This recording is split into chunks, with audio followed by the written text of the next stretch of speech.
মঙ্গলবার দিন এই কাজটি করে দেখো তোমাদের ভাগ্য কেমন বদলায়। মঙ্গলবার মানেই হচ্ছে বজরংবলীর পুজোর দিন। এই বজরংবলীর পুজোর দিন অবশ্যই বজরংবলীকে পুজো তো করতেই হবে, সাথে তোমরা সন্ধেবেলায় একটা মাটির প্রদীপ নিতে পারো, কাঁসা পেতলের প্রদীপ হলেও হবে। সেই প্রদীপের মধ্যে দেবে হচ্ছে কিছুটা কর্পূর এবং 5টা লবঙ্গ, একটা এলাচ দিয়ে তোমরা সন্ধেবেলায় প্রদীপটা জ্বালাবে এবং ঠাকুরকে দেখাবে। সাথে তোমাদের ঘরের চারিদিকে সেই প্রদীপ কিন্তু দেখাবে। পরপর 3টে মঙ্গলবার তোমরা অবশ্যই এটা করবে। সাথে বলবে জয় হনুমতে নমঃ।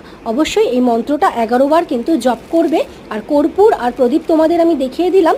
এভাবেই কিন্তু তোমরা অবশ্যই 3টে মঙ্গলবার করলে তোমাদের ঘরে সুখ, শান্তি, সমৃদ্ধি ফিরে আসবে। আর বজরংবলীর কৃপা কিন্তু অবশ্যই তোমাদের সাথে থাকবে।